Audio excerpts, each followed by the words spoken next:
오늘은 천년 고도 목사골 나주를 중심으로 해서 이야기를 해볼까 합니다. 우리 여기 참여하시는 우리 많은 또 듣는 분들 다 우리 전라도 분들이시죠, 거의. 네. 전라도의 중심은 바로 어딜까요? 바로 이 나주입니다. 나주. 나주에 인물도 참 많고 볼거리도 많고 먹거리도 많고 정말로 풍요로운 땅이 나주인데, 나주의 인물, 대표적인 인물 누가 있을까요? 바로 이 사람이 바로 나주 사람입니다. 여기서 멀지 않은 곳에 제가 태어났어요. 그래서 나주 인물 많죠. 자, 오늘은 제가 호남의 중심이라고 해서 나주라고 했는데, 나주는 글자 그대로 말하듯이 전라도, 아니면 전라도 하면은 전주와 나주 약자가 아니겠습니까? 네. 그래서 전주와 나주, 호남의 중심 고을인 전주와 나주인데, 그 중에서 오늘 나주를 보겠는데, 이 앞에 이제 천년 목사골이라는 말을 붙여놓은 곳이죠. 네. 좀 괜찮죠? 이 사진이. 어제 괜찮아요? 지난주보다 좀 많이 업그레이드 있지 않았어요? 신경 좀 많이 썼습니다. 나주의 인물, 대표적인 인물입니다. 그래서 지난번에 혹시 못 보신 분들, 제가 다양한 이런 일들을 하고 있습니다만은, 사실 이제 강의를 전국에 다니면서 많이 좀 하고 있는데, 올해는 굉장히 좀 코로나 때문에 힘들었던 과정이 있는데, 마침 우리 관광발전 콜로키움에서 또 초대를 해주셔서 우리 나주에 와서 나주 이야기를 하게 돼서 매우 뜻깊게 생각을 합니다. 저는 이제 답사 여행을 전문적으로 쭉 해왔었는데, 25년 정도 이렇게 발품을 팔면서 전라도를 중심으로 해서 우리나라 곳곳을 누비고 다니는 답사 여행 전문가, 이렇게 말을 하고 있는데요. 공부를 하는 것이 여러 가지 방법이 있겠죠. 책을 통해서 하는 공부, 그다음에 강의를 통해서 하는 공부, 그다음에 이 답사 역사 현장을 찾아가서 하는 공부, 이렇게 여러 가지 방법이 있어요. 그렇지만은 가장 우리가 정말로 맛깔스럽게 좀 공부할 수 있는 방법이 뭘까? 바로 이것이 답사 현장, 곧 여행을 하면서 이렇게 공부를 한다는 것은 굉장히 뜻깊은 그런 것이 아닌가. 요새 책 보라면 다 싫어해요. 힘들어합니다. 또 강의 듣고 앉아 있으라도 좀 따분하고요, 사실은. 그런데 이렇게 여행을 가면은 굉장히 감성적인 그런 여행과 함께 공부를 할 수 있어서 참 좋죠. 그래서 저는 여행은 곧 공부다, 이렇게 말을 하고 있어요. 그래서 이런 답사 여행 통해서 저는 현장에서 많은 공부를 하고 오늘도 그런 공부를 하고 있습니다. 여기 여러분들 잘 아시죠? 여기 어딘지. 여기 어딜까요? 아신 분? 여기는 나간읍성이죠. 순천에 있는 나간읍성. 우리나라의 3대 읍성을 하면은 나간읍성, 해미읍성, 서산의 해미읍성, 고창의 고창읍성, 이렇게 3대 읍성이라고 합니다. 그런데 이 3대 읍성 중에서 가장 가치가 뛰어나고 정말로 감동을 주는 읍성은 어딜까요? 바로 이곳 나간읍성입니다. 왜 나간읍성이 그럴까요? 자, 해미읍성이나 고창읍성은 사람이 살지 않아요. 나름 보존은 돼 있지만 현재 사람이 살고 있지 않다면은 과거와 현재가 이어지지 못하고 결국은 끊어지고 있는 것이죠. 그래서 이렇게 사람들의 삶의 모습을 그대로 볼 수가 있고, 또 옛날 사람들은 어떻게 살았을까 하고 유추해 볼 수 있잖아요. 그렇기 때문에 이런 모습들을 보고 더욱더 찾아오는 관객들은 감동을 가질 수 있는, 그렇기 때문에 3대 읍성 중에서 가장 훌륭한 그런 읍성이다라고 말할 수 있겠습니다. 바로 이와 같이 우리가 전통문화 자원을 토대로 해서 이제 관광을 한다, 이렇게 했을 경우에 바로 이렇게 사람들이 살아가고 있는 모습을 보여주는 이런 것들은 굉장히 좋은 관광 자원이다, 이렇게 할 수가 있습니다.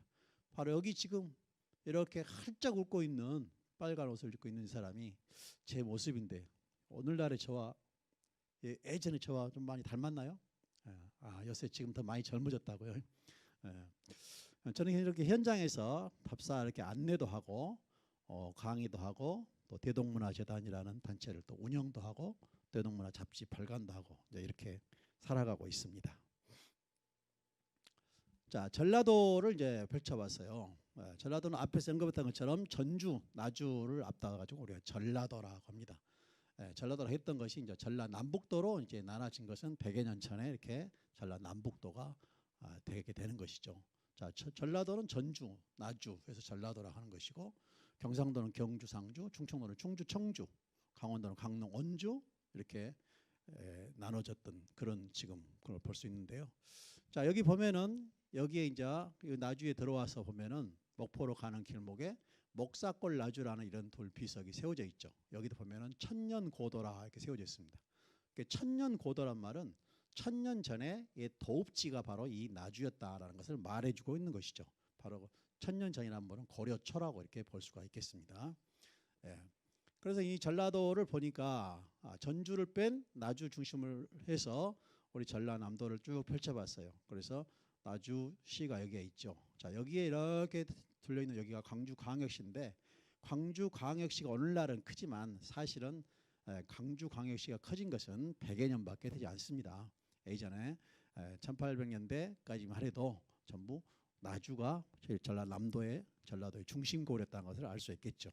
그래서 지금은 광주광역 중심으로 해서 나주와 장성과 담양과 화순이 이렇게 빙 둘러싸고 있고, 그다음에 광주, 나주, 이렇게 무안, 목포, 영암 이렇게 해서 서쪽 방향이 형성되고, 이렇게 해서 동북쪽 방향으로 순천, 광양, 여수로 이렇게 형성된다고 볼 수가 있겠죠.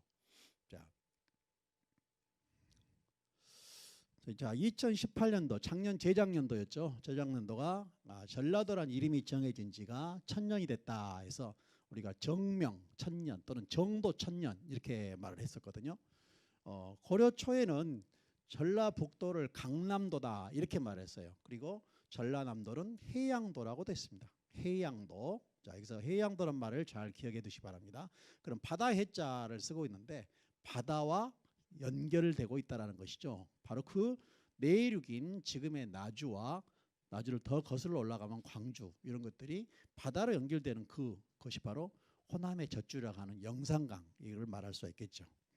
현종 때 9년에 1018년도에 전주목 권역과 나주목 권역 합쳐서 전주에서 전자, 나주에서 나자를 따갖고 전라도라고 이름을 했다. 이렇게 전해 내려오고 있는데, 바로 이 전라도라는 이름이 정해지면서 지금도 1000년이 지나도록 그 이름이 한 번도 변하지 않고 오늘까지 왔다. 이렇게 보면 대단한 역사성을 가진 이름이라 이렇게 볼 수 있겠죠. 뭐 예를 들면 경상도라든지 충청도라든지 이름들은 그 이후에 정해졌거나 아니면 이름이 변했거나 했어도 바로 이 전라도라는 이름은 한 번 정해진 지 1000년이 지나도록 사용하고 있으니 얼마나 그 역사성을 인정하는 그런 이름이 아닌가 이렇게 볼 수 있겠고, 또 나름대로 자부심을 가질 수 있는 그런 이름이라 볼 수 있겠죠. 그래서 2년 전에 이름이 정해진 1000년 정도 1000년을 기념해서 나주시에서 큰 행사를 한 바가 있었고, 앞으로 걸어온 1000년, 앞으로 걸어갈 1000년, 앞으로의 1000년에 대비한 여러 가지 그런 뜻깊은 그런 프로젝트를 또 발표하기도 했었습니다.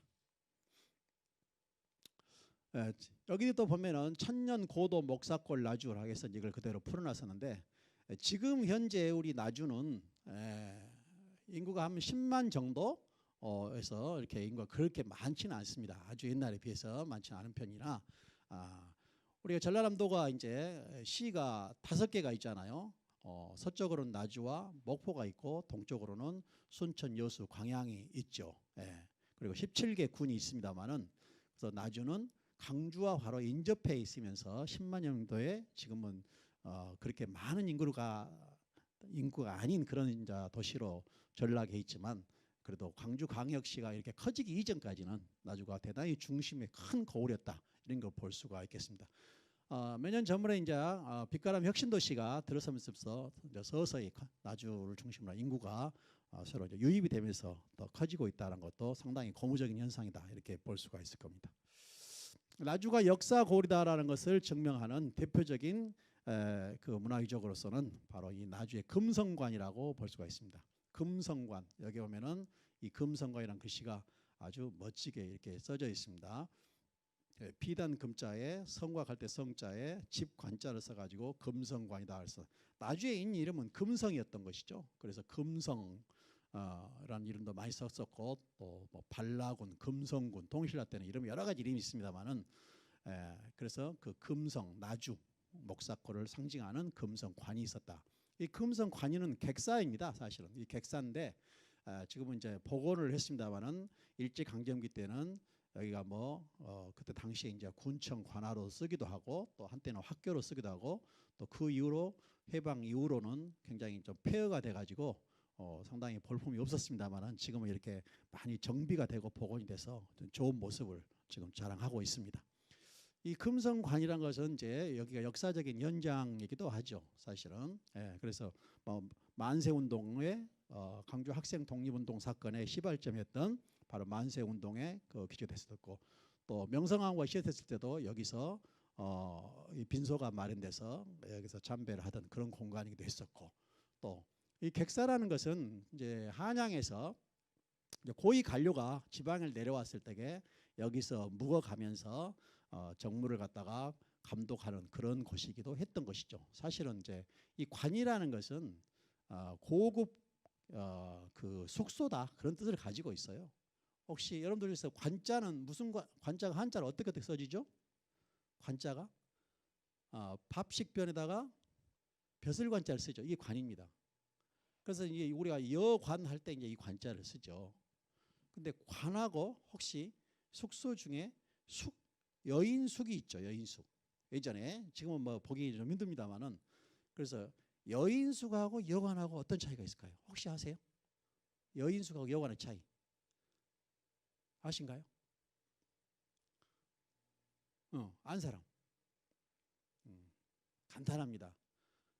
이 숙은 여인숙 할 때는 잠만 자는 걸 우리가 숙박이라 그러죠. 잠만 자는 것을 숙이라고 하고, 관은 밥까지 해주는 것을 관이라고 합니다. 그래서 약간 그 좀 비싸고 고급 개념으로 있는 것이 바로 이 관이에요. 그래서 관은 고위 관료들이 묵어가는 것을 바로 관이었는데, 국가에서 운영하는 객사 이런 것들을 대개 관이라고 합니다. 전주 가면 전주객사가 있죠. 풍패지관이라고 해서 뭐 개성에는 태평관이 있다든지 여러 개 이제 큰 거울마다 옛날에는 그런 국가에서 운영하는 관 이런 숙소가 있었는데 그걸 관이라고 말을 합니다. 국가에서 이런 것들도 참고로 국가에서 운영하는 그런 관이 있는 반면에 또 이제 민간 차원에서 운영하는 숙소가 있었겠죠. 그것이 바로 양반들이 대개 양반 부잣집에서 운영하는 것들을 사랑이라고 합니다. 사랑채 같은 것이죠.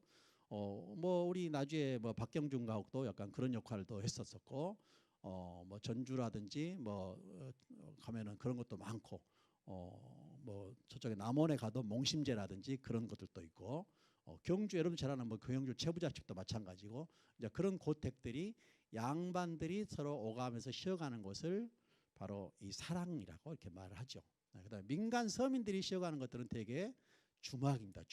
주막이라고 하고, 그 주막은 약간 서민들이 그냥 누구나 쉽게 먹고 자고 이런 것들이 되게 주막이었던 것이죠.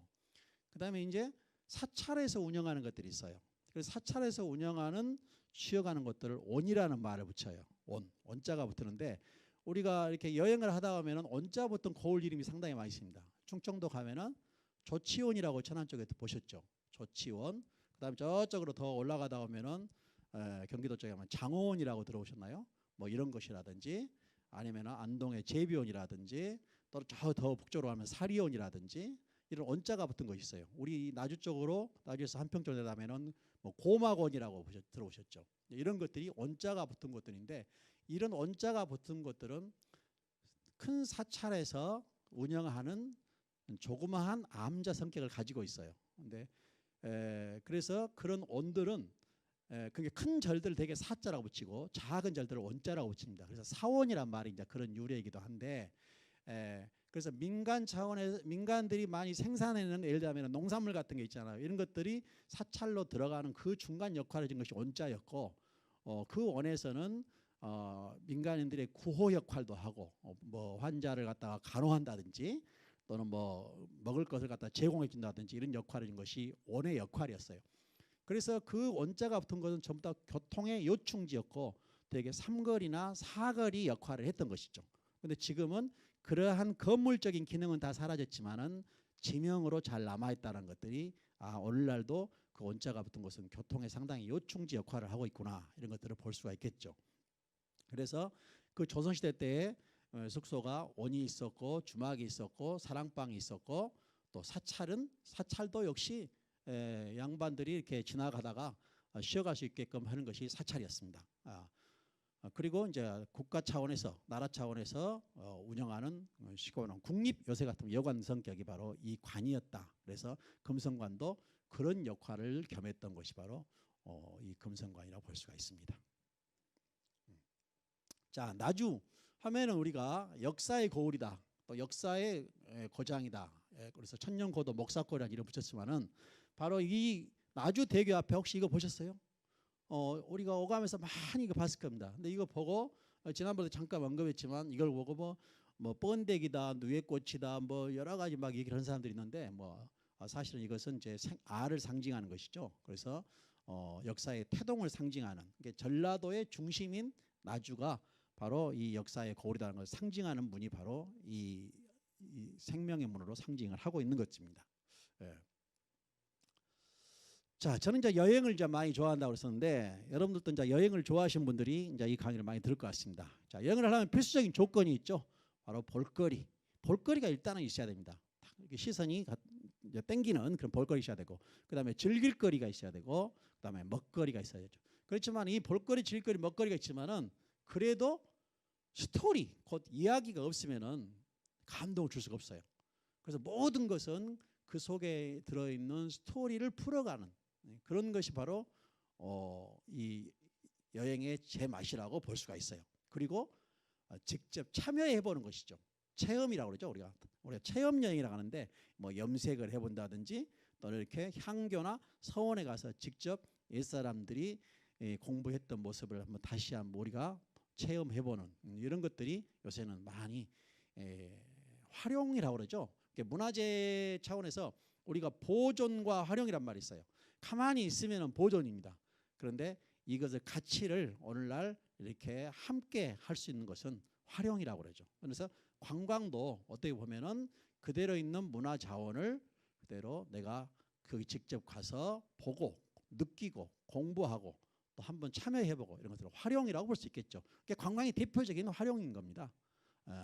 그래서 보존이 먼저냐 활용이 먼저냐 하는 것은 동전의 양면인데 1차적인 것은 보존이 사실은 돼야만이 그 활용을 할 수 있기 때문에 굉장히 보존은 중요한 것들이죠. 그렇지만은 아무리 보존이 잘 됐더라도 국민들이 또 이걸 갖다 제대로 가치를 알지 못하고 활용하지 못한다면은 그것이 그냥 하나의 골동품으로 남아있는 것일 수밖에 없겠죠. 그래서 그런 것들을 풀어주는 역할을 하는 것들이 바로 이제 우리 관광 해설사님들의 역할이다, 이렇게 볼 수가 있겠습니다.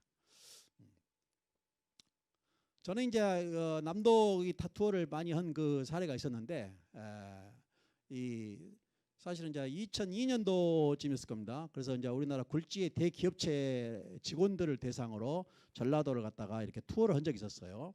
그래서 뭐 서울 출발해가지고 1박 2일 코스로 했었는데 광주 해가지고 뭐 이렇게 나주를 거쳐서 반남 고분 쪽의 역사성을 이야기하고 또 영암 쪽을 가서 그다음에 강진으로 가가지고 또 해남에서 1박을 한다든지 아니면 진도에서 1박을 한다든지 이렇게 하고 보성으로 돌아서 담양으로 이렇게 돌아와가지고 다시 이제 이렇게 올라가는 1박 2일 코스를 상당히 오랫동안 이쪽으로 서북 코스를 했었고, 또 하나는 이제 서울 쪽에서 내려오게 된다면은 광주를 중심으로 해서 화순 보성을 거쳐서 순천을 해가지고 뭐 구례 쪽으로 해가지고 전라도 동부 코스로 이렇게 쭉 돌아가는 코스, 그래서 1박 2일 코스, 이런 프로그램들을 상당히 오랫동안 했어요.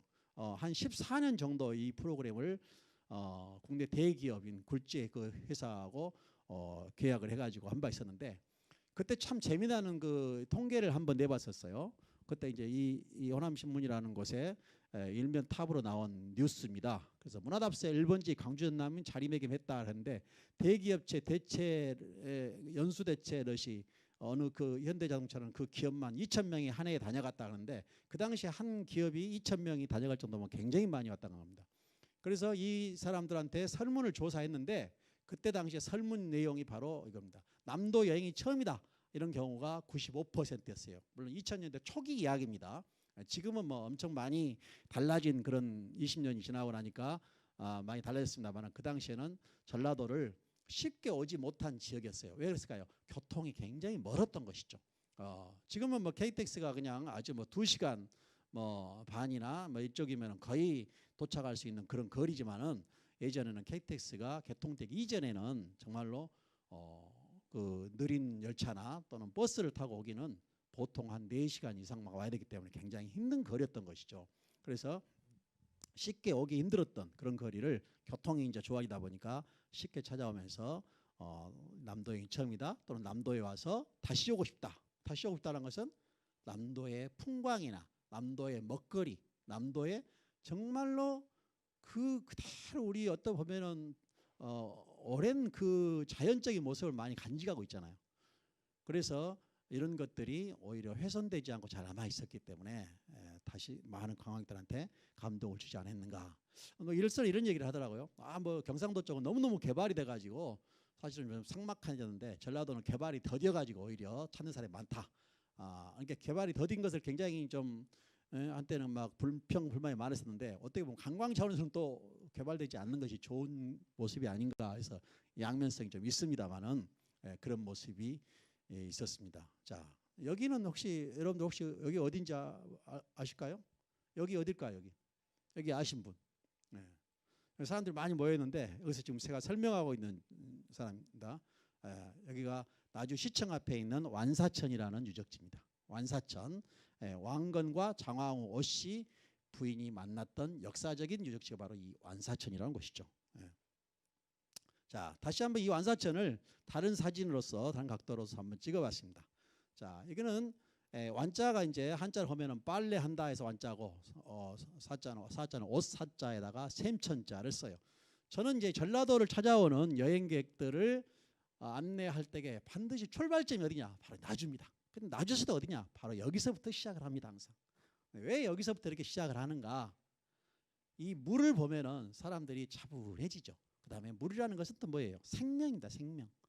그것이 흘러서 역사가 되듯이 우리가 여기서부터 시작을 해서 우리가 전라남도를 이렇게 흘러 구석구석 적시면서 우리가 탐방을 하겠다. 그런 뜻도 좀 담고 있죠. 자, 그러면서 제가 좀 입담으로 넉살스럽게 좀 풀어갑니다. 이 사람들한테. 자, 여기 이름이 완사천인데, 자, 이 천자가 뭐냐? 한자로 이제 샘천자가 있습니다. 자, 그러면은 샘이 있고 우물이 있습니다. 그래서 샘하고 우물은 뭐가 차이가 있을까요? 라고 물어봅니다. 자, 그러면은 대체적으로 한 40-50명의 관광객들이 아주 의견이 다양합니다. 어떤 거 어떻게 해서 샘이다, 어떤 것은 우물이다, 막 다양하게 막 이게 나옵니다. 자, 그런데 대체적으로 순수한 어린아이들이 좀 잘 맞춰요.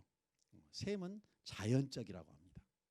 우리가 깊은 산속 옹달샘 누가 와서 먹나요? 그 노래가 있잖아요. 그런 것처럼 자연적으로 발생하는 것을 샘이라고 합니다. 우물은 인위적으로 판 것을 우물이라고 그러는데 대체적으로 천자를 보면 한자에서 샘천자 한번 그려보세요. 흰 백자 밑에 물 숫자를 쓰죠. 그래서 흰 백자는 바위, 산에 있는 바위를 뜻할 겁니다. 그리고 물 숫자는 바위 밑에 흘러내려오는 물 갈래를 뜻한다고 볼 수 있겠죠. 자, 그래서 바위 밑에 흘러내리는 자연수 이런 것들을 샘이다 이렇게 말했을 것이고, 그 다음에 우물정자를 한번 생각해 보세요. 요새 우리가 스마트폰에 샵 있죠. 샵. 그 샵이 우물정자죠.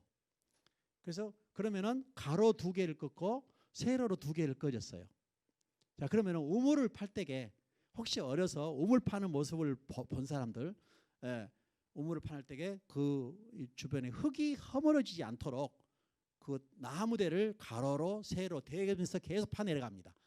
그렇기 때문에 그런 모습에서 우물을 파들어가는 모습에서 한자를 우물정자를 가로 2개, 세로 2개 이렇게 나무를 대서 만들었을 겁니다. 그래서 우물정자는 어떻게 보면은 인위적으로 만든 것이 우물이고, 그래서 우리가 관정이란 말 하잖아요.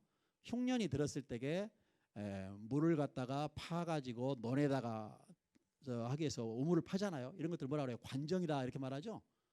그래서 물 관자에 우물정자 관정 이렇게 하듯이. 자, 그런데 우리가 그렇게 인위적인 것과 자연적으로 나눈다고 봤을 때에 여기에 보면 완사천인데 이 천자가 그러면은 여기에 이 샘은 인위적인 걸까요? 자연적인 걸까요? 완사천이니까. 자, 이렇게 물어보면 사람들이 천자니까 자연적인 거다라고 말합니다. 근데 모습은 전혀 자연적이지 않죠. 그럼 저는 뭐라 하느냐? 1000년 전에 이 샘은 자연적인 샘이었습니다. 그런데 이게 이제 세월이 지나다 보니까 사실은 많이 지형 변화가 오게 되죠. 그래서 사라지고 어떤 것들을 다시 이제 어떤 고증에 의해서 다시 복원하면서 오늘날의 어떤 그 모습으로 변해버린 것이죠. 그래서 우리가 역사 탐방을 할 때에 오늘의 눈으로 보는 게 아니라 천년의 눈으로 봐야 된다. 천년 전의 눈으로 봐야 한다는 것이죠. 그때로 돌아가서 봐야 되지 이거를 느낄 수 있는 것이지 오늘의 눈으로 보면은 이것이 자연적이지 못한 것이죠.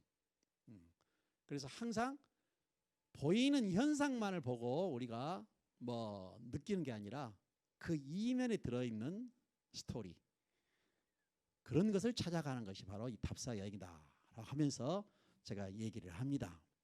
자, 여기는 지금 우리가 왕건이라는 고려를 건국한 왕건이라는 그 장군과 당시 이제 왕건은 태봉국의 궁예의 부하였죠. 그래서 왕건과 왕건이 이쪽을 점령할 때에 바로 이쪽에서 만난 이쪽의 나주 오씨 오다련의 딸로 전해지고 있는데 그 오씨 장화 나중에는 후에는 이제 장화왕으로 불리게 됩니다. 오씨 부인을 처음으로 만났던 곳이 바로 이곳입니다. 네. 대부분 이제 이 남녀가 만날 때 만나서 사랑을 나누는 걸 되게 만나는 데는 우물이 많이 등장합니다. 다시 말하면 샘이 많이 등장합니다. 샘, 물이 생명, 물은 생명이기 때문에 그렇습니다. 그래서 거기서 사랑을 나누고 아이를 잉태하고 또 이렇게 발전해 나가는 것이죠. 그래서 왕건이 부인을 여기서 만났다 이런 이야기 또는 이성계 역시 부인을 만났다 샘에서 만났다 이런 얘기는 어디나 많이 있는 얘기들입니다. 그러니까 이건 후대에 약간 이제 꾸며졌다라고 이렇게 볼 수도 있는 보지만 그래서 어떻게 꾸며졌냐 사실이냐 아니냐는 것을 따질 필요는 굳이 없다고 볼 수 있는 것들이죠. 스토리이기 때문에. 자, 그래서 왕건은 당시에 이 일대가 견훤이 다스리는 지역이었습니다. 후백제 지역이었기 때문에. 그렇지만은 그 궁예의 명을 받은 왕건이 서남 해안을 중심으로 해서 다 점령하고 여기에 들어와서 내륙입니다. 굉장히 나주는 여기 들어와서 이 부인을 만났다는 것은 이 나주의 호족인 오씨들의 절대적인 지지를 받고 여기를 들어왔다 이렇게 볼 수가 있겠죠. 그래서 이 오씨는 왕건의 두 번째 부인이 됐고 이 두 번째 부인과의 사이에서 태어난 왕이 바로 왕건의 뒤를 이은 2대 왕 해종왕이었던 것이죠. 그러니까 나주는 고려 때부터 이제 크게 빛을 보기 시작하는데 왕건으로 하여금 고려를 세우는데 결정적인 많은 공을 세운 지역이 됐었고 그다음에 두 번째 부인 첫 번째 부인이 있었지만 그 부인은 아이를 낳지 못했었죠. 그래서 결국은 첫째 왕비에서 있다가 아이를 못 낳고 나중에 절에 들어가지고 비구니가 됩니다. 그래서 이 부인이 아들을 낳기 때문에 실세가 되는 왕비가 되는 것이죠. 그리고 그 아들이 이제 뒤를 잇기 때문에 당시에 나주와 전라도는 굉장히 왕건 시대에 많은 빚을 봤다 이렇게 볼 수가 있어요. 뭐 전설에 의하면은 이 바가지에다 물을 떠주면서 장군이 여기 왔을 때에 뭐 물 한 바가지 떠달라 그러니까 바가지에 물을 떠줬다라는 그런 전설이 전해지죠. 그래서 대부분 이 남자들이 우물가에 있는 여자를 갖다가 살 때에 이제 어떻게 하면은 좀 이렇게 서로 연결을 해보려는 그런 것들을 갖다 우리는 한마디로 수작이라고 하는데 뭐 물 한 바가지 떠주시오, 물 한 바가지 주시오 그러니까 물을 떠주잖아요. 그러니까 물을 떠주는데 이게 이제 왜 버드나무가 이게 등장하느냐 이렇게 보는 건데 이런 버드나무는 사실 우물가에 잘 자라는 나무 중에 하나인데 이 버드나무는 연인의 나무이기도 합니다. 우리나라 국어 이렇게 연구를 해보면은 국문학 쪽에서 가장 많이 연인들의 나무로 등장하는 나무가 버드나무예요. 그래서 이제 특히 우물가에 잘 성장하기도 하지만 이 버드나무는 또 어떤 뜻을 갖고 있냐? 사실은 이 버들 유자지만 이것이 멋무르게 한다, 붙잡는다는 뜻을 가지고 있어요. 그래서 유와 유가 서로 상통한다는 것이죠. 그래서 이 여인은 붙들고 싶은 마음을 가졌다 이렇게 볼 수 있겠죠. 당시에 왜 그러면은 이 오씨 부인은 말타고 온 왕건이라는 장수를 붙들고 싶어 했을까요? 바로 이것이 신분 상승인 겁니다. 지역에 있는 호족으로서의 그때 당시 잘 나가는 왕건이라는 대장을 만남으로써 신분 상승하고 싶어하는 그런 호족들의 그런 뜻이 담겨 있는 것들이죠. 또 사실은 왕건이 매우 잘생겼어요. 혹시 왕건이 혹시 본명이 누군지 아세요? 본명 아니 또 다른 명. 제가 알지만 이 최수종이라는 사람입니다. 최수종. 이 최수종이 왕건 역할을 했기 때문에 아주 익숙하게 생각이 될 겁니다. 그래서 이 왕건, 바로 이 왕건은 견훤의 땅을 물리치고 점령을 해서 고려를 건국하는 결정적인 그 기회를 잡은 것이 바로 이 나주였다. 그래서 고로 나주는 바로 역사를 탄생시킨 그런 고을이다 이렇게 볼 수가 있겠죠. 왕건은 부인들이 꽤 많았어요. 사실은 상당히 많은 부인들을 거느리고 있었고, 근데 이 많은 부인들 중에서 사실은 아이를 다 낳는 그 부인은 그렇게 많지는 않습니다. 그래도 상당히 뭐 40여 명이 넘은 그런 왕자들을 생산했고, 결국 그것이 나중에 왕자의 난으로 가기도 하죠. 사실은. 반면에 이제 그 이 전주를 갖다가 도읍으로 이제 정하면서 했던 사람이 바로 이제 견훤이죠. 견훤. 전주는 다른 말로 해서는 전주라고도 하고 또는 완주라고도 합니다. 완산주라고 했던 것을 줄여서 완주라고 하죠. 광주를 우리가 무진주라고 했지만 나중에 무주라고 한 것처럼 757년인가요? 신라 경덕왕 때 보면은 대부분의 석자되는 이름이 두 자로 줄여지는 그런 경향이 나타납니다. 그때 봤을 때게 완산주는 완주로, 무진주는 무주로 이렇게 고쳐지는데, 바로 전주를 우리는 요새는 뭐 우스운 우리말로 온고을이라고 말하잖아요. 그 온고을이라는 것은 완전하다. 근데 온전 전자, 완전한 완자가 온전하다, 완전하다가 하는 뜻이거든요.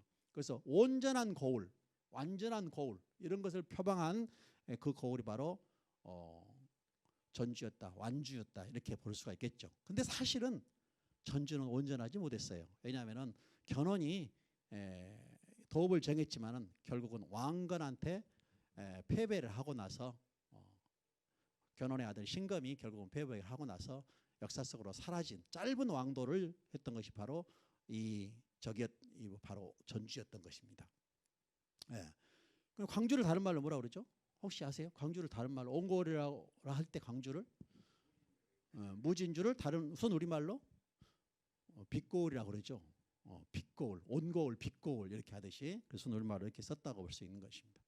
후백제 견훤의 세력을 당시에 보면은 완산주를 중심으로 하는 이 후백제의 도읍지는 이 완산주입니다. 근데 여기다 도읍을 정한 것은 뭐냐면은 경상도로 가거나 충청도로 가거나 전라남도로 오거나 아니면 저 위쪽으로 가거나 여기 굉장히 교통의 요충지입니다.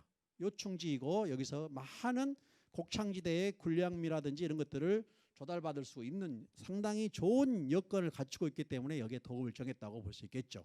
그래서 이 완산주에 도읍을 했던 견훤의 세력은 대단히 막강했던 것이죠. 그래서 결국은 이런 신라를 점령을 해서 여기서 왕건을 갖다가 같이 이 공산 전투에서 크게 물리치는 그런 성과도 많이 가졌던 것이 바로 이 완산주의 견훤 세력이라고 볼 수가 있어요. 그런데 이 당시에 후백제 세력들도 이렇게 해서 이렇게 다 나주를 들었는데, 이 나주는 이 내륙을 차지하기 위해서 굉장히 중요한 역할을 했던 땅이죠. 이것이 곡창지대였기 때문에 그런 겁니다. 이게. 그리고 해양 세력의 근거지가 되는 겁니다. 이게. 자, 그런데 결국은 견훤은 이렇게 아들 신검이죠. 신검하고 이제 사이가 좋지 않았어요.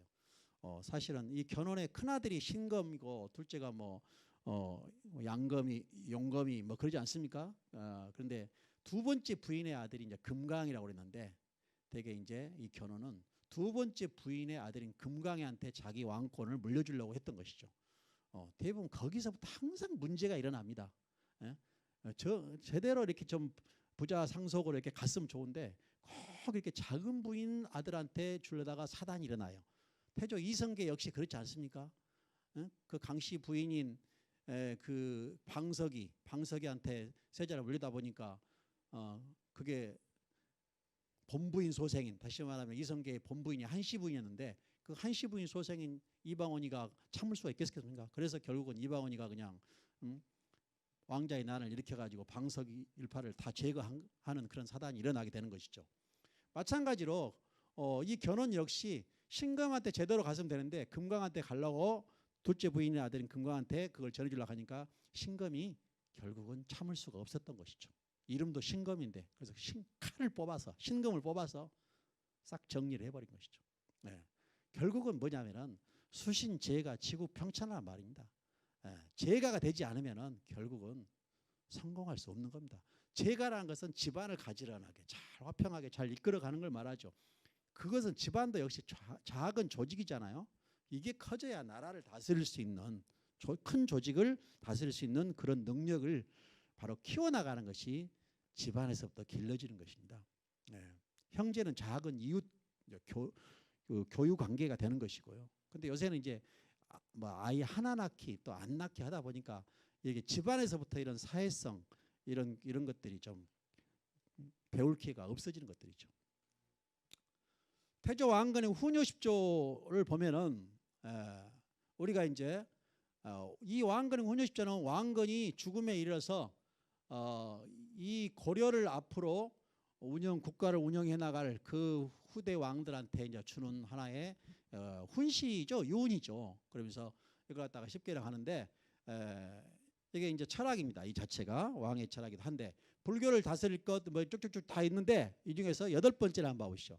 차연 이남 금강박근 인재를 등용하지 말라. 이 차연 이남이 뭐냐면 사실은 무슨 말하면 금강 쪽에 이제 충청도 금강이 있잖아요. 거기 보면 이제 차연이라는 것이 있어요. 근데 이쪽에 그 남쪽 금강 밖엔 인재를 등용하지 말라 이렇게 말했거든요.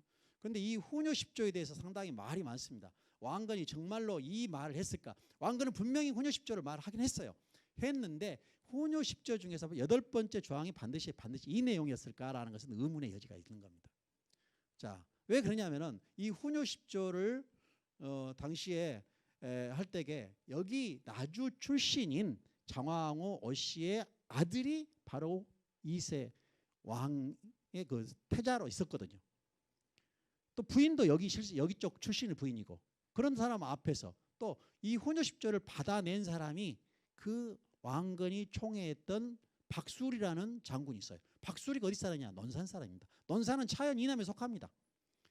그러면 대부분 그 박술이 논산 출신 앞에서 그 다음에 후계자인 해종 그 태자가 있는 그 자리에서 또 장왕후 어씨 부인도 실세 부인이 여기 있는 자리에서 과연 이 호남 차별을 하는 말을 했겠느냐? 사실은 1018년도에 거란족의 침략이 있었을 때에 현종이 피난을 하게 됩니다. 그래서 개성을 버리고 한양을 물리치고 쭉 내려오죠. 충청도를 지나서 완주 쪽에 옵니다. 완주. 전주에 온 것이죠. 그래서 전주에 오니까 전주의 도지사가 조용겸이라는 사람인데 전하, 전주에서 쉬십시오. 이 전주라는 곳은 참 먹거리가 많고 비빔밥도 맛있고 말이야. 그냥 뭐 가까운 남원에 춘향도 있습니다 하고 막 이렇게 그냥 막 왕을 설득하는 거예요. 근데 당시에 당시에 경호대장이 무슨 소리냐? 여기가 어딘데 전주가 어느 땅인데 이 왕이 어가를 여기서 쉴 수 있단 말이냐 하고 뿌리칩니다. 그래가지고 우리가 말하는 노령 호남 터널이라고 하잖아요. 터널 있는 그 노령 산맥을 넘어서 그 어가가 이 나주까지 오게 되는 거예요. 그게 왜 그렇게 했을까? 왕건의 8대 후손인 현종 왕들은 당시에 이 전주 땅을 굉장히 좋아하지 않습니다. 견훤의 땅이었기 때문에. 그래서 불안해요. 이게 전주에 모르면 언제 이것이 지금 뭐 큰 사고를 당할지 모르는 상황이라는 얘기죠. 그러면 우리가 피난 시절에 어디를 가야 제일 좋을 것이냐? 그것이 바로 나주 땅이었습니다. 왜? 나주는 고려 초기에 왕건을 적극 지원해주는 고려를 만들어내는데 결정적인 역할을 했던 것이 나주잖아요. 그렇기 때문에 왕건의 후대 왕들, 현종이라든지 이런 사람들이 나주로 피난을 와야 그래도 몸을 보존할 수 있겠구나 생각해서 나주에 와서 머물렀었던 것입니다. 그래서 임시 수도가 돼서 앞에 말했던 천년고도 목사골 나주가 되는 것입니다. 그런데 그 과정에 이제 거란족의 침략이 있었던 이제 그 사건이 있은 이후에 개성이 불바다가 되고 나서 경주 최씨 최항이라는 사람의 집에서 후녀 10조가 발견이 됩니다. 자, 국가의 기밀문서가 개인 집에서 나오게 되는데 물론 개인이 그 사람이 당시에 고위 관료였어요. 그런데 그러더라도 그것이 개인 집에서 나왔다는 것은 이것은 위조의 가능성이 많다. 이렇게 이제 후대의 학자들은 많이 말을 하고 있습니다. 여하튼 후녀 씨의 집 진실이 어쨌든 간에 우리 전라도 사람들은 이 훈유십조라는 것에 발목이 잡혀가지고 발전을 멈춘다거나 거기에 머뭇거려서는 절대 안 된다라고 저는 생각을 하고 있는 것입니다. 영산강 유역의 남도를 한번 보시죠. 이쪽은 저쪽에 늘어지라고 그러죠. 이렇게 쭉 이렇게 굉장히 아름다운 영산강의 대표적인 사진이라고 이렇게 볼 수가 있습니다. 예. 자, 그 영산강의 발원지를 한번 찾아가 봤어요. 영산강은 남도의 젖줄이다. 또 호남의 심장부다. 또는 가장 영산강은 나주를 중심으로 해서 영산강이라는 말을 쓰기 때문에 꼭 여기서 봐야 되는데, 자, 발원지는 여러 군데를 볼 수가 있어요. 자, 첫 번째 발원지를 보면은, 자, 이쪽 보면은 장성 쪽입니다. 이밤산성이라고 가보셨는가요? 이밤산성 거기 보면 남창계곡, 이 산성에서 시작한 분이 남창계곡을 타고 장성호 때문에 내려옵니다. 내려다가 백양사 쪽하고 이 담양 쪽에 있는 이 고개가 있는데 여기를 갔다가 밭심제라고 그래요. 혹시 영웅사라고 들어보셨는가 그랬어요? 그 영웅사 뒤쪽에 있는 그 계곡이 쪽제비골이라고 하는데 그쪽에서 시작하는 물줄기가 이렇게 타고 내려와 가지고 장성대원으로 몰려들어서 황룡강을 지나 가지고 이렇게 쭉 내려오는 것이 어등산 밑으로 내려오는 겁니다. 그래서 여기 모여서 이렇게 해서 이렇게 내려오는 것이고, 그 다음에 이제 담양 쪽에서 추월산 있죠. 추월산자라고 담양댐을 이루고, 그다음에 담양 중록원 앞이죠. 그쪽을 통과해 가지고 얼곡동 쪽으로 해가고 첨단 쪽으로 해서 이렇게 해서 경락강에서 이렇게 들어오는 물줄기 하나 있는 겁니다. 또 하나는 이제 무등산이죠. 무등산에서 시작하는 물줄기가 강주, 이제 우리가 이 강주천이라고 그러죠. 그래서 배고픈 다리, 강주천, 양동, 복계산과 앞으로 해가지고 유덕동을 해가지고 전부 이쪽으로 해서 이렇게 들어오는 겁니다. 여기서 이제 이 담양줄기가 여기서 합쳐지는 거죠. 그 다음에 이제 화순 쪽에서 시작하는 물이 있어요. 화순 쪽에 가면 여러분들 쌍봉사라고 아시죠?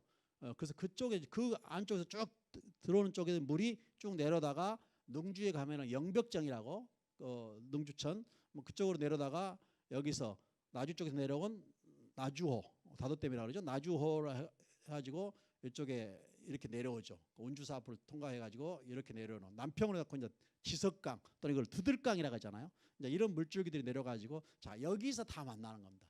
여기가 이제 나주 금천의 이제 광탄이라는 것이에요. 광탄은 넓은 여울, 넓은 개울이다. 그래서 이제 여울탄자 광탄이라는데 여기 담나. 이 광탄에서 여기 몽탄이라고 해요. 몽탄, 무한 몽탄 여기까지가 영산강의 본류예요. 본류. 그래서 영산강이라는 말은 여기서 나오는 말입니다. 자, 이것이 다시 또 뭐 영암 쪽에서 내려온 물, 무안 쪽에서 내려온 물, 뭐 무안에 가면은 뭐 그 무안에 뭐 학교면에 그 뭐 그런 데 있죠. 이런 좀 물들이 다 합쳐가지고 영산호까지 내려가는데 우리는 여기를 350리라고 말하는데 이건 전라남도의 서쪽 중심의 강이 되는 것이죠. 광주를 포함한 서쪽 중심의 강. 그다음에 전라도의 동쪽과 북쪽을 끼고 하는 섬진강역이 따로 있는 것이고, 자 그래서 거의 남도의 심장이다, 젖줄이다 이렇게 말하는 이유가 여기 있다 볼 수 있겠죠. 자, 사람이 살아가는데 가장 중요한 것이 물입니다. 그래서 물가, 강가나 산자락에 가장 사람들이 많이 살았을 수밖에 없었겠죠. 왜냐하면 옛날에는 뭘 해야 돼요? 자, 뭐 이렇게 사냥을 해야 되고 또 나무를 캐먹어야 되고 또 물가에 사는 것은 뭐예요? 수렵을 해야 되고 그렇기 때문에 유적은 가장 어디 쪽에 많이 남아있다? 강가에 많이 남아있는 이유들이 바로 그런 거라고 볼 수 있어요. 우리가 반남 고분 이런 것들이 반남 고분, 영암 뭐 시종 고분 무슨 뭐 한평의 무슨 고분들이 다 뭐예요? 다 이런 강변입니다. 강변. 예. 지금도 거대 도시는 뭡니까? 서울의 한강, 예? 거대 도시가 형성이 되잖아요. 근데 도심에 물이 적으면 결국은 거대 도시가 형성이 절대 될 수가 없어요. 영산강의 발원지는 바로 이겁니다. 발원지 중에 하나가 담양 쪽에 내려온 발원지 영산강 시원지, 시작한다 하겠을 때 시원지입니다. 시작한다 시원지 또는 발원지. 담양 가면 가마골이라고 들어보셨나요? 그래서 이 가마골인데 용소라고 합니다. 수량이 굉장히 풍부하고 그림도 좋게 나오는 것입니다. 자, 무등산 쪽에서 시작하는 물인데 1957년도 모습인데 이 나무 베어다가 쓰는 모습이 참 지금 있을 수 없는 이야기인데 그전에는 이 나무 많이 베어다가 그냥 막 허들의 나무들은 학동 쪽에서 막 그냥 팔고 가져다가 떼고 쓰고 막 그랬어요. 그다음에 무등산에서 나무가 좀 괜찮은 나무들은 그걸 베어다가 어디다 뒀냐? 계림동 혹시 오거리 아세요? 계림동 오거리 가면은 나무 문짝집 많죠. 바로 그래서 그게 나무전거리라고 합니다. 거기를 나무전거리 이렇게 말했던 것이죠. 그래서 그 당시만 해도 거의 민둥산이었어요. 무등산 자체가. 예. 자, 1872년도에 만들어진 지도를 보면은 이렇게 해서 광주 읍성이 이렇게 있고 여기 경양방죽이 있고 여기 광주천이 이렇게 있습니다. 이 물줄기들이 다 연결이 돼 있죠. 자, 그래서 이런 경양방죽 지금은 사라졌지만 이 경양방죽이 굉장히 규모가 컸어요. 6만 평 정도 되는 큰 규모를 자랑하는 경양호였던 겁니다. 예. 광주는 조선 후기만 해도 47개의 저수지가 있었어요. 그런데 이것이 일제강점기 때부터 전부 저수지를 매립해 가지고 주택 짓는 그런 땅으로 만들어버려서 지금은 저수지가 거의 사라져버리고 광주에 가더라도 뭐 온천 저수지라든지 풍암 저수지라든지 몇 개밖에 남아있잖아요. 물이 없다는 것은 결국 뭘 말하느냐, 도시가 그렇게 활기가 없다는 것을 말하는 겁니다. 자, 그래서 이 경양방죽도 일제강점기 때 3분의 1이 없어지고 나머지가 67, 8년도 해방 후에 광주시청을 짓느라고 결국은 메워서 없애버린, 그게 있었더라면 정말로 명소가 됐겠죠. 광주의 명소가. 이렇게 보세요. 1950년도에 계림국민학교 앞에서 이렇게 뱃놀이를 하고 있는 것을 볼 수가 있잖아요. 자, 여러분들 광주시청 청사를 한번 눈에 그려보세요. 시청 청사가 무슨 모양으로 되어 있어요?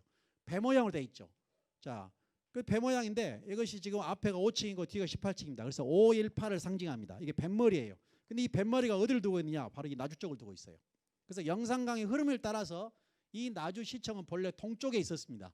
동쪽에 아까 경양방죽 자리를 메워서 있었는데, 그래서 그 동쪽에 있던 광주 도심이 서쪽으로 옮겨왔다는 것이죠. 서쪽으로 옮겨오게 되는 것은 물이 옮기니까 따라서 옮기는 겁니다. 원래 광주시청은 구시청 사거리라고, 그래서 우리가 광주부라는 이름을 쓴 적이 있었죠. 이렇게 1949년도에 광주시청이 됩니다. 당시에 인구는 뭐 얼마 되지 않아요. 그러다가 광주 직할시가 된 것이 69년도에 직할시가 됐는데, 아까 경양방죽을 메워가지고 이 시청 청사를 지었어요. 예.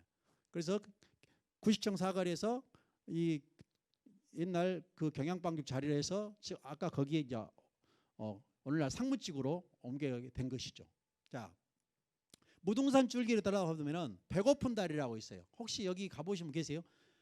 이 얘기 들어봤죠? 이 배고픈 다리가 뭐냐? 이 스토리가 굉장히 다양합니다. 나무를 허러 가는 사람들이 여쯤 되면 배가 고프다는 겁니다.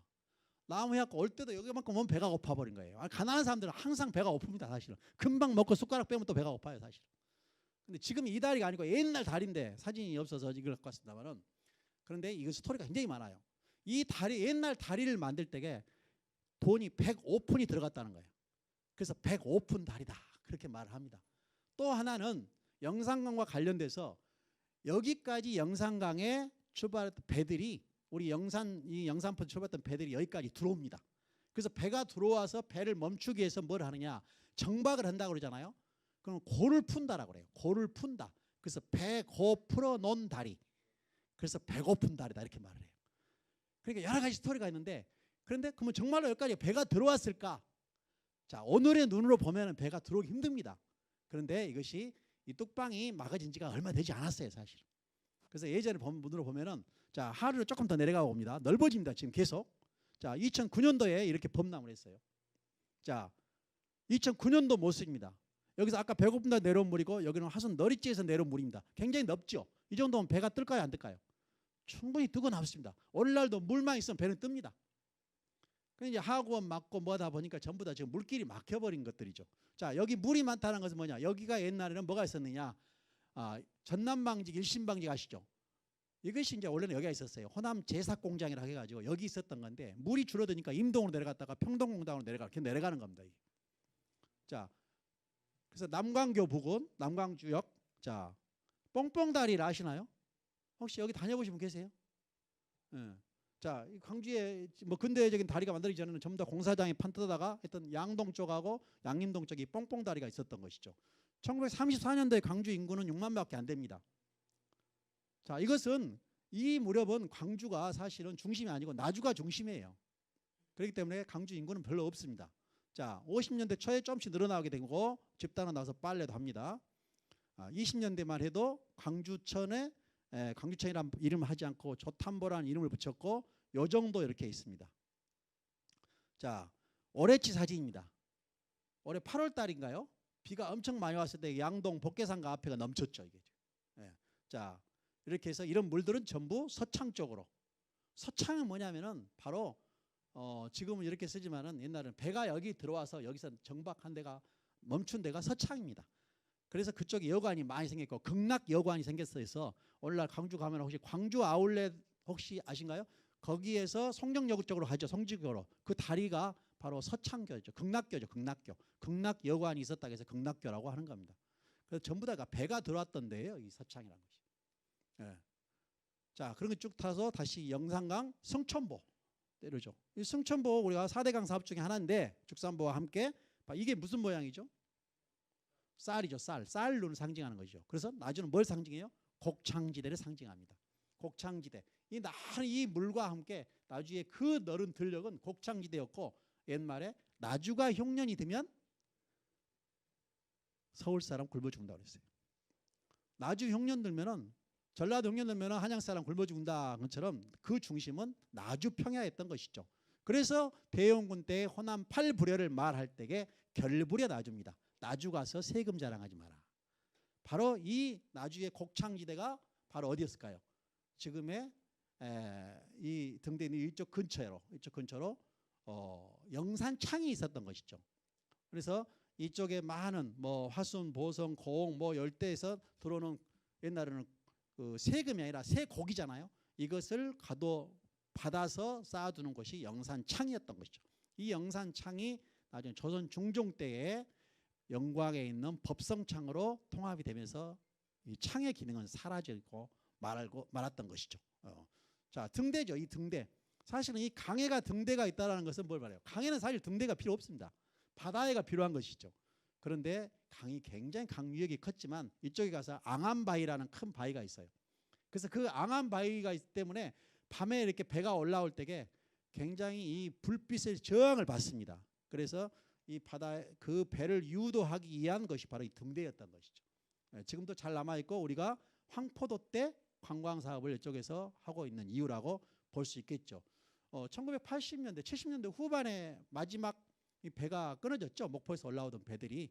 그렇지만은 2008년도인가요? 황포도 때 사업을 시작해가지고 나름 그래도 많은 관광객들이 찾아오고 있는 곳이다. 이렇게 볼 수가 있습니다. 자, 이것은 60년도의 그림입니다. 그림. 1960년도에 바로 등대와 이게 지금 여기가 홍어거리죠. 홍어거리와 함께 이 배들이 많이 있습니다. 그래서 이런 것들을 그대로 이런 것들이 역사화죠. 그림, 역사로 그려주는 그림들. 그래서 우리가 오늘날 지금 홍어의 거리 이렇게 있던 것들이 그냥 생기는 것이 아니고 사실은 이렇게 역사성을 가지고 있다. 자, 이 시간이 좀 다 돼가지고 이 이야기까지는 하기 참 힘드는데 마지막으로 영산포라는 곳은 사실은 흑산도를 가면은 이 흑산도 뒤에 있는 섬이 영산도입니다. 영산도. 그래서 영산도 주민들이 해적이나 애구들을 피해서 옮겨와서 살았던 곳이 이 일대예요. 그래서 여기 살면서 지명이 영산현이 되고 영산포가 되고 영산강이 되는 겁니다. 그래서 이 사람들은 원래는 흑산도 주변에 있는 사람들이 와서 살았기 때문에 이 사람들이 좋아하는 것이 홍어였겠죠. 그래서 홍어를 가지고 와서 먹고 오는 도중에 발효가 되고 그러면서 오늘날 바로 이 영산포, 나주, 거리가 생겨나게 되는 것이고 홍어 축제를 여기서 하게 되는 이유가 하나였다. 이렇게 볼 수도 있겠죠. 이런 것들이 전부 이렇게 연관이 된다고 볼 수가 있겠습니다. 이 자체가. 오늘 강의는 여기까지 끝내고 또 다음 기회에 또 이어가도록 하겠습니다. 자, 유익한 시간 되셨습니까? 자, 감사합니다.